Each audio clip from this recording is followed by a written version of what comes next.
EVM से यदि चुनाव होता है तो यहां पर मुसलमान खतरे में चला जाएगा। किसान पहले से ही चला गया है, भोजनों के अधिकारों का हनन हो रहा है, लोकतंत्र को कुचला जा रहा है, लोगों के आंदोलन को कुचला जा रहा है, लोगों की आवाज को बंद किया जा रहा है, लोगों के अधिकारों का हनन किया जा रहा है, देश को बेचा जा रहा है, रेलवे बेचा जा रहा है, 265 टन सोना गिरवी रख दिया, भेल बेचा जा रहा है, तेल बेचा जा रहा है, डीआरडीओ बेचा जा रहा है, ऑर्डिनेंस फैक्ट्री बेची जा रही है, तमाम एयरपोर्ट बेचे जा रहे हैं। ये क्यों? ईवीएम से सत्ता में आए और ये सत्ता से बाहर होते तो ये सब काम नहीं कर पाते। करोड़ों अरबों खरबों का लोन माफ किया जा रहा है, इस देश की संपत्ति को लूट लूट कर बाहर ले जा रहे हैं लोग, आरबीआई का खजाना खाली हो गया है, इन्होंने चुपचाप सोने को गिरवी रख दिया।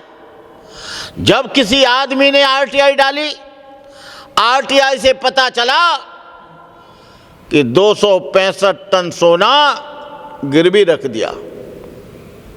आज मोदी के खिलाफ कोई आवाज उठाता है, सरकार के खिलाफ कोई आवाज उठाता है, उस पर एनएसए के अंतर्गत मुकदमा चलाकर उसे जेल में ठोक दिया जाता है। लोग अभी आंदोलन कर रहे थे अपने अधिकारों के लिए, प्रोफेसर ऋतु कर रही थी, उसके आंदोलन को उजाड़ दिया गया, उसका सामान उठा लिया गया और उसको आंदोलन करने से बिल्कुल मना कर दिया। लेकिन शांतिपूर्वक सत्य अहिंसा के आधार पर संविधान भी इस बात के लिए बोलता है कि आंदोलन चलना चाहिए। लेकिन आप देख रहे हैं, जब से गवर्नमेंट आई है, आपने देखा होगा देश के किसानों ने, देश का किसान ठिठुरती हुई सर्दी में, मूसलाधार वर्षा में, कड़कती गर्मी में तमाम दिल्ली के बॉर्डरों पर बैठा रहा, दिल्ली के अंदर आने की इजाजत नहीं दी, उनकी आवाज को अनसुना कर दिया और वो अपने अधिकारों के लिए निरंतर आंदोलन करते रहे। और आंदोलन में 1000 के करीब किसान शहीद हुआ। ये देश के किसानों, तुमको जानना चाहिए कि ये तुम्हारी प्रॉब्लम सॉल्व क्यों नहीं हो रही है। मुसलमानों को सोचना चाहिए, ओबीसी को सोचना चाहिए। ईवीएम सारी दुनिया के देशों में आज नहीं चल रहा है और ईवीएम जिन देशों ने बनाया था, वो लोग भी आप ईवीएम का अपनी वोटिंग में, अपनी चुनाव प्रक्रिया से अलग कर दिया है। ईवीएम हैक होता है और जब ईवीएम हैक होगा तो यहाँ किसानों के अधिकारों का हनन होगा, बेरोजगारी बढ़ेगी, भुखमरी बढ़ेगी। ईवीएम के थ्रू इस 2 चरण में 2014 से लेकर अब तक बीजेपी सत्ता में आई है। सारी दुनिया के दोस्त, सारी दुनिया के लोग ईवीएम का प्रयोग नहीं करते हैं और इस बात के लिए सारे देश के लोग विरोध कर रहे हैं कि ईवीएम हैक होता है। लेकिन चुनाव आयोग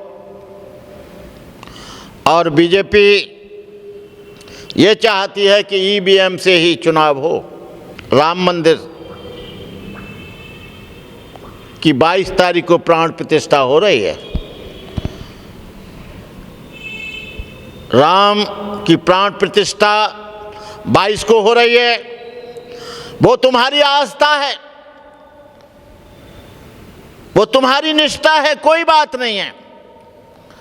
लेकिन हमको एक बात बता दो, तुमने शिक्षा को खत्म कर दिया। बनाने चाहिए थे तुम्हें कॉलेज गरीब बच्चों को पढ़ने के लिए निःशुल्क। लोग यहां पर करोड़ों लोग बेरोजगार हो गए, करोड़ों किसान आज बेकार हो गए, आज नौकरियां नहीं रही, पूरे देश की संपत्ति बेच दी गई। ये देश के लोगों, मैं किसी धर्म का विरोध नहीं करता, मैं किसी धर्म के बारे में कुछ नहीं कहना चाहता, लेकिन धर्म से पहले शिक्षा की जरूरत होती है, धर्म से पहले रोटी कपड़ा मकान की जरूरत होती है, धर्म से पहले रोजगार की जरूरत होती है, धर्म से पहले धन की जरूरत होती है। धन है तो धर्म चलेगा। धन था तब इतना बड़ा मंदिर बनाना, धन था तब उसमें दक्षिणा चढ़ेगी ना, धन था तब भगवान का भोग लगेगा ना। जब धन ही नहीं रहेगा, रोजगार ही नहीं रहेगा, धन कहाँ से आएगा? हम लोगों के लिए सबसे ज़्यादा महत्वपूर्ण शिक्षा है।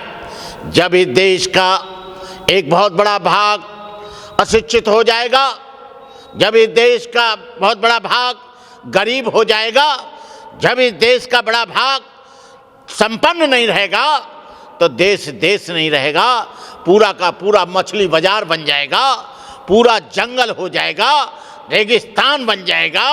लेकिन आप कालांतर से देख लीजिए, आज से ही नहीं, बुद्ध से लेकर आज तक आप देख लीजिए, महावीर स्वामी जैन से लेकर आज तक देख लीजिए, यदि धन ना होता बड़े बड़े बुद्ध विहार न बनते, धन न होता बड़े बड़े विश्वविद्यालय नालंदा तक्षशिला विक्रमशिला नहीं बनती। केवल धर्म होता तो ऐसा का ऐसा ही हो जाता। ये धन था तब हिंसांग और फाइयान उन कॉलेजों में पढ़ने के लिए आए जो हमारे शिक्षा संस्थान थे, और सबसे ज़्यादा शिक्षा का काम बौद्ध संस्थानों ने किया, आज भी कर रहे हैं दुनिया में। मैं यहाँ के ओबीसी को, यहाँ के पिछड़ा वर्ग को, यहाँ के आदिवासियों को, यहाँ के मुसलमानों को, यहाँ के दलितों को, यहाँ के बहुजन समाज के तमाम वर्ग को मैं कहना चाहूँगा कि ईवीएम का विरोध करो, और ईवीएम से चुनाव होता है तो चुनाव क्रिया का बहिष्कार करो, ताकि यहाँ लोकतंत्र बच सके, लोकतंत्र के साथ साथ जमहूरियत बच सके, यहाँ पर तुम्हारी धर्मनिरपेक्षता बच सके। आपको मालूम है ईवीएम के द्वारा जब से ये सरकार में आए हैं तब से आप देख रहे हो संविधान को ख़त्म करने की बात करी जा रही है, संविधान को बदलने की बात की जा रही है, हिंदू राष्ट्र बनाने की बात की जा रही है, जगह जगह अंधविश्वास फैलाने की बात चल रही है। और ये जब इस तरह से चलेगी तो आप समझ लीजिए कि आपका इस देश में कोई अधिकार नहीं रहेगा। मोदी जी ना तो बैकवर्ड हैं, ना शेड्यूल कास्ट हैं, ना हाई कास्ट हैं। मोदी जी ने जो 50 वर्ष तक नेकर पहन के आरएसएस में जो ट्रेनिंग ली है, मोदी जी राष्ट्रीय स्वयंसेवक संघ के एक मेंबर हैं, और तुम ये बात कह रहे हो कि शूद्रों के द्वारा उद्घाटन कराया जा रहा है। तो इस देश का प्रधानमंत्री तो छोटा होता है, राष्ट्रपति बड़ा होता है, लेकिन रामनाथ कोविंद जी को जगन्नाथपुरी के मंदिर में अभी कुछ दिन पहले अखबारों में आया, मैं उस समय जगन्नाथपुरी में था, उनको मंदिर में नहीं घुसने दिया। वो भी तो शूद्र था, वो दलित शूद्र था, वो कोली समाज से था। अभी भी तो ढेर सारी जगह, अभी कथावाचक एक थी, शूद्र उसको कथा नहीं कहने दी। मुझे बताइए कितने देश के मंदिरों में शूद्र या बैकवर्ड के लोग या ओबीसी के लोग पुजारी हैं? मुझे बताएं आप। दक्षिण भारत से लेकर उत्तर भारत तक एक भी नहीं है। मथुरा में बताएं मुझे कितने हैं? मैं तो मथुरा का रहने वाला हूं और मैं जानता हूं कहीं नहीं है। इनका दिखावा कुछ और है। एक वाल्मीकि को पकड़ लाएंगे, उसके चरण धोएंगे, चरणामृत करेंगे लोगों को बेवकूफ़ बनाने के लिए। और बेवकूफ़ बनाने के लिए यदि ऐसा ही होता तो जितेंद्र मेघवाल को मूंछ रखने पे क्यों मार दिया गया भाई? और इंद्रपाल मेघवाल को घड़ा छूने पे क्यों मार दिया गया? बेमूला को क्यों मार दिया गया? डॉक्टर ऋतु ज्योति को क्यों निकाल दिया गया? लक्ष्मण यादव को क्यों निकाल दिया गया? और भी उनके साथ के लोग पढ़ा रहे हैं। इनकी कथनी और करनी में अंतर है। जो लोग, हमारा समाज सीधा साधा है, जो समाज हमारा बहुत सीधा है, जो इनके एजेंडा को नहीं जानता, इनकी आइडियोलॉजी को नहीं जानता, वो लोग इनकी बातों में आ जाते हैं। एक शूद्र भी पकड़ लाएंगे, एक वाल्मीकि भी पकड़ लाएंगे, एक चमार भी पकड़ लाएंगे, एक धोबी भी पकड़ लाएंगे, दिखा देंगे 5 लोग लाके, और 5 लोग समझेंगे, क्योंकि यहाँ करोड़ों लोग गुमराह हो जाएंगे। और गुमराह हो जाएंगे तो वोट बीजेपी में दे देंगे, वोट बीजेपी में दे देंगे। फिर क्योंकि ये इलेक्शन आ रहे हैं, इनको दिखावा करना है। आपको बताएं, 5 स्टार होटल से खाना मंगाते हैं, बिस्लरी का पानी मंगाते हैं, और ये शूद्रों के यहाँ, आदिवासियों के यहाँ खाना खाते हैं। हम कहते हैं कि आप अपने यहाँ कितने आदिवासियों को बुलाते हो और उनके झूठे बर्तन उठाते हो।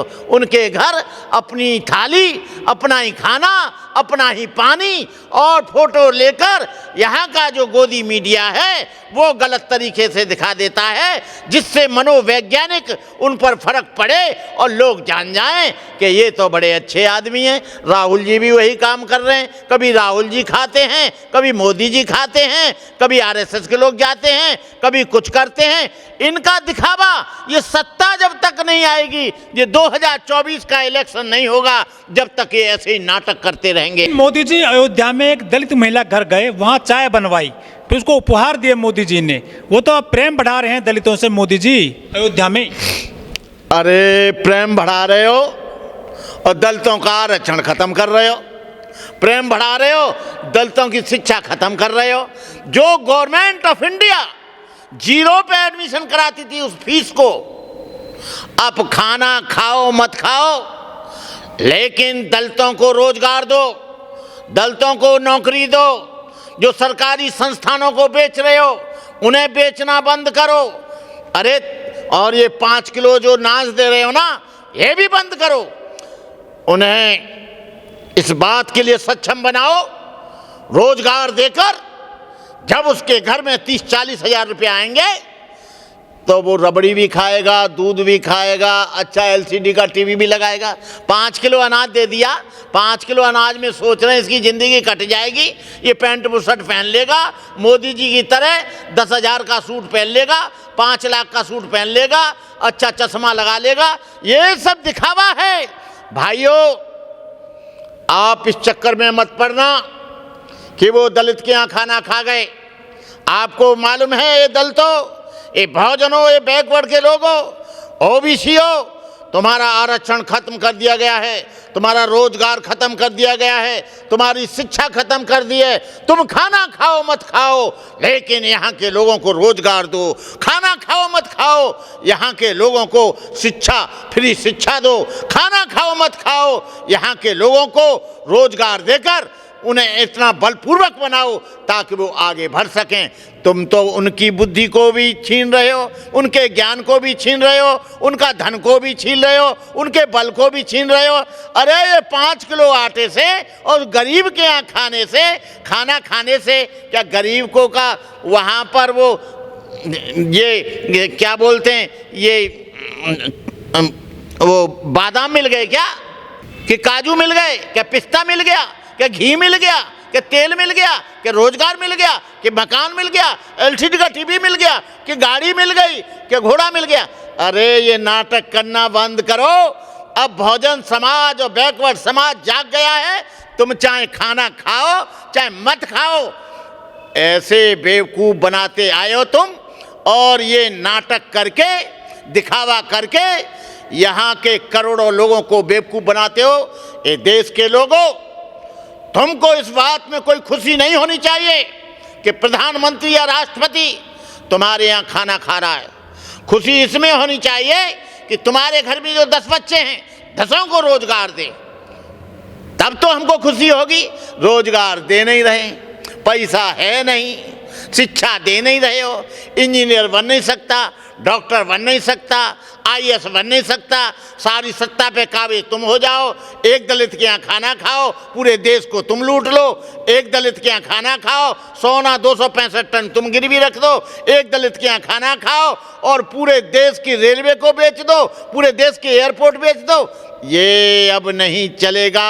आने वाले समय में तुम लोग को बताएंगे। मैं कोई यहाँ किसी जाति की बात नहीं कर रहा हूँ, मैं किसी धर्म की बात नहीं कर रहा हूँ, मैं उन तमाम गरीब शोषित पीड़ित, चाहे वो ब्राह्मण हो या ठाकुर हो, चाहे वैश्य हो या शूद्र हो, नाई हो या धोबी हो, कहार हो या लुहार हो, मुसलमान हो या ईसाई हो, ये सारे देश के गरीब लोगों एक हो जाओ और इस देश के जो लुटेरे लोग हैं उनको ठीक करने का काम करो।